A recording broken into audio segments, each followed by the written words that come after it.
How do I put this? Okay, first I got out seen Rise of Skywalker not long ago. Got home to do this recording. Just, I don't know how to feel about it. Okay, I'll say one thing for sure. Decent ending for the sequel trilogy on its own. Just these 3 movies. Okay. Whatever. As far as all 9 movies, it sucks. I will say that.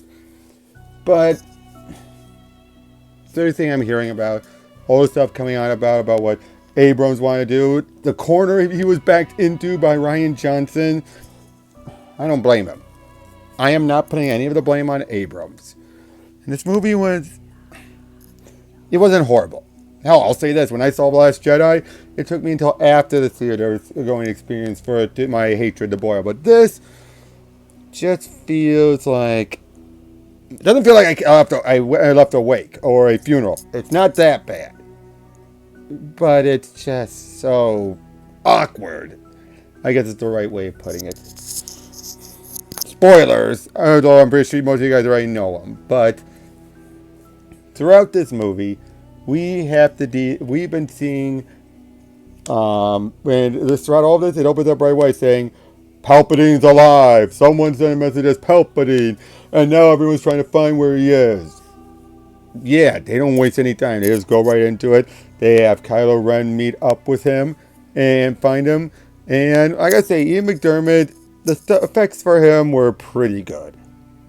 But if you're thinking that McDiarmid is going to be able to salvage this movie, unfortunately not. He is wasted with what he's doing here, but I'll get to that. But we open up right away, as you already heard. He was behind Snoke. So, right then and there, we already know about that. It's trying to tie things into it.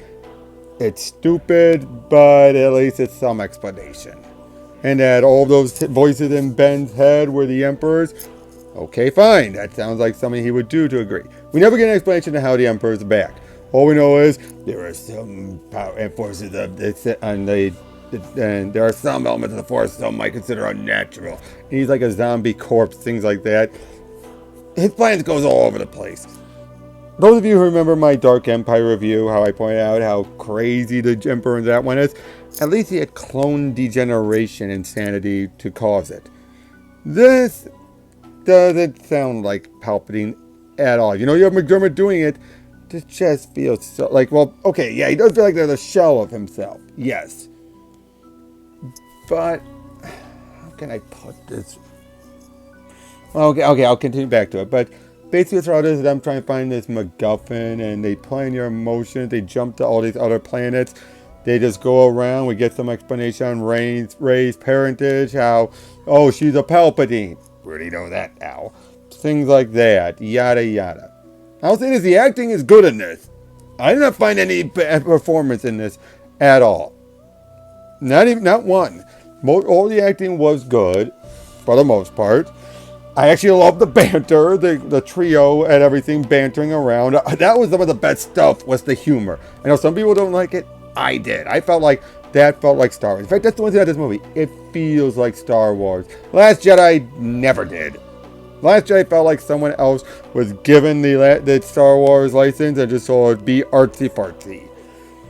But yeah, so all of this, and the use of Last Jedi's whole, the bond between Kylo and Rey, okay, that was well handled, led some good fights, even though they're not really in place. Moments like that were good. But this whole movie was just stretched out, trying to repair the damage done. Like everyone says, it felt like 2 movies just shoved right into one. And unfortunately, it just didn't save it at all. But that being said, it still had some good and tame moments.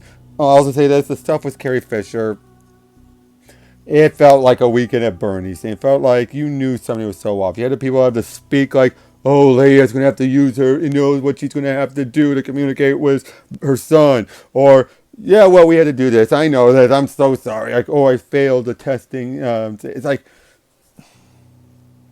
it felt like a waste. Again, no, I don't blame Abrams, he had no choice with what after given what Johnson did. And at least they saved Leia's death for something poignant, at least. Mark Hamill returns as a Force ghost, and it fixed so much of his mistakes. This felt more like Luke. This truly felt like Luke. And I'll say this, given all the other rumors going on, it felt like this really does feel like Abrams does get it.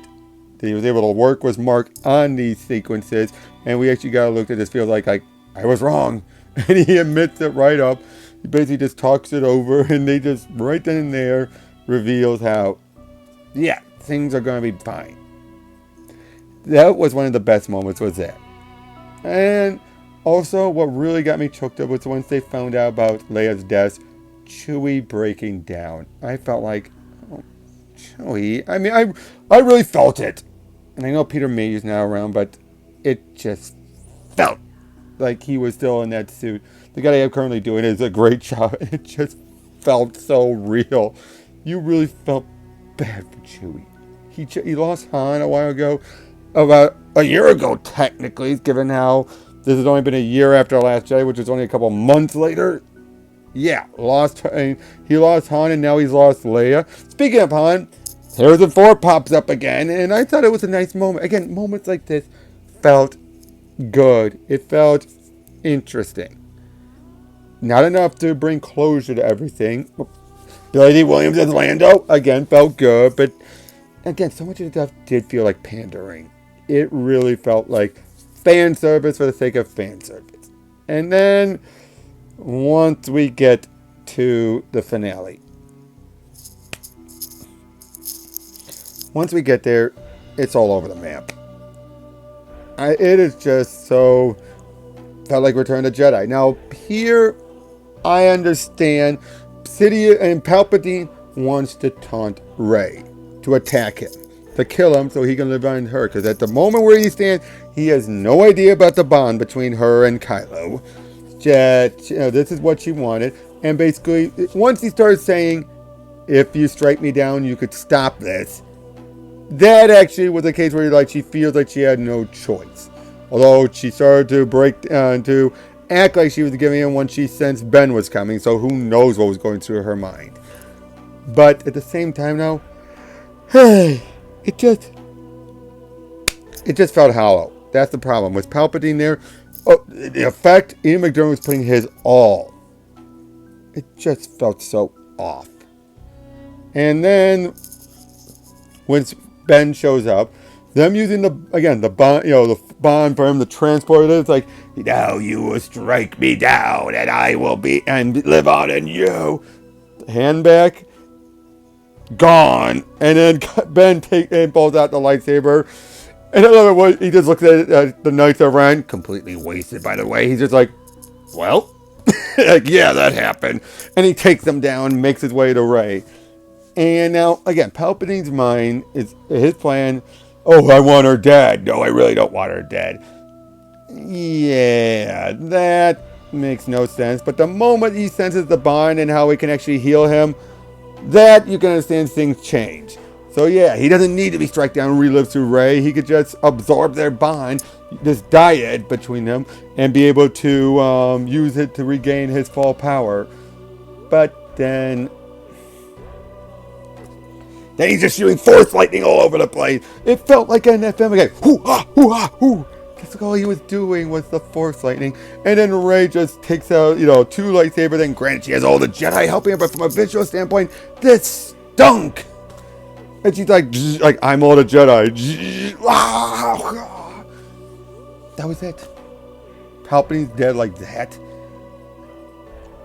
I'll say this. It's hard to say which is better. This or... Hold on. Actually, funny enough, I have it right here. No, wait. Wrong book. Sorry. Hold on a second.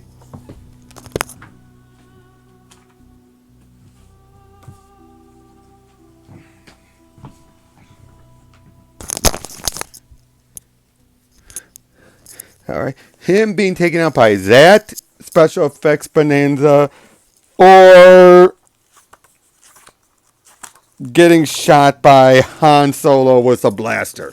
Now, granted, what makes this better though is that he jumps in and he Emperor and Emperor and Brand is able to hold on to him, and then as he passes on, he then goes to the takes the Emperor with him to the, and so the Jedi will make sure he never returns.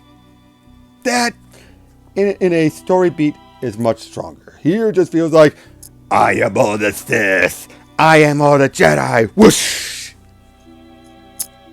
Now, granted, the explanation, as people pointed out, that this does fix a lot of her OP-ness, and it does, because she was linked with Kylo, who was already strong, so in a way they were sharing knowledge and power. Makes sense. In a weird way. And then the force healing. Now, people complain about the force healing. Hello, it's in the video games, and I think it was hidden in some of the novels in beforehand. So everyone's saying, oh, they never did this. Yes, they have.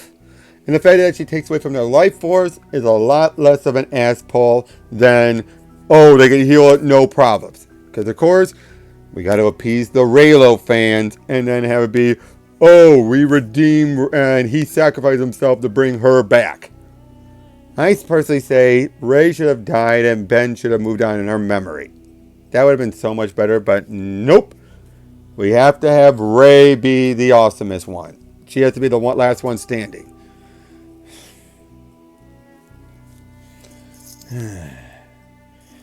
Then now people keep saying, oh, she butchers Han and Luke and Leia's lightsaber. Leia having a lightsaber, heir to the Empire trilogy, so I'm not against that.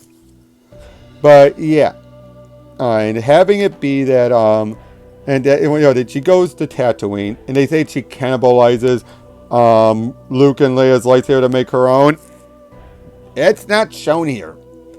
It's shown that she just has the two lightsabers, buries them in the sand, and then has her own lightsaber. Although then she says she takes up the name Rey Skywalker. No. Nope, did not earn it. You had two masters, yes. But you should have... And again, she doesn't want to embrace the Palpatine last name. I get that. But at the same time, though, she should have come up with something else. I mean, granted, I don't know what else she could have done, but she could have come up with her own name. Maybe they could have hinted off to it beforehand. Maybe we have Star... No, we can't use Starkiller. That's the name of the base they were on, but and that they were from Force Awakens. But they could have done something to set it up. Maybe reveal her parents and assume name her parents went by. Because I doubt they went by Palpatine. And then she can embrace that. But Skywalker just did not feel earned. It didn't. Unless you could say, oh, she was soulmates with Ben, so technically they were almost like they were married, so she's taking up a married name. Doubt it. But this, like I said, as far as this little sequel trilogy, it's a decent send-off. As far as the whole Skywalker Saga, it is the worst send-off. So now, one other thing I would say that I did like, when you hear all the Jedi speaking, you do hear Anakin say, bring balance to the Force like I did. Meaning, right then and there, they are acknowledging he did, for a brief time, bring balance. It's just that a balance needed to be brought back again by Rey. I don't like that entirely, but at least it's an acknowledgement and not saying, oh, Vader did nothing, Anakin did nothing. No. Or he was never the chosen one, Rey was the chosen one. No. He was the chosen one to bring balance. Palpatine should have died then. Something caused him to die and to survive, and thus Rey being this new chosen one for this impending threat. Okay. I don't like it, but at least it's acceptable saying that you need another chosen one because of unforeseen circumstances. Very well then. Does this give more context to this being the sequel trilogy and all this stuff? Yes. Actually, it does. Because it's a case where, much like the sequel trilogies exist in and of itself, some people say it didn't need to happen. But by having... You know what? Actually, I'm realizing that now. The sequel trilogy never needed to happen because Palpatine was dead. What else were you to do? But by having it be that this franchise is continuing on, and thus they and Palpatine, the symbolism of Palpatine still being alive, thus causing the Force to need a new chosen one after Anakin's death, and all that stuff, kind of seems symbolic, doesn't it? Again, not worth it. I think we should have got Lucas's trilogy, that whatever he had planned, but again, and looking at it now from that point of view, I still give it a 5. That's my ranking. I give it a 5. 5 out of 10.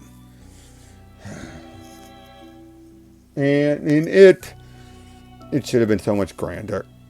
It really should have been. And again, I don't blame JJ. Because he tried. It's clear he tried. But so long as Kathleen had final say on this movie, you knew it wasn't going to end up well. So, that's all I've got to say on Star Wars: The Rise of Skywalker. A good end, a decent ending for the sequel trilogy, but a shitty end for the overarching saga. Got nothing much else to say. I'll catch you guys all later.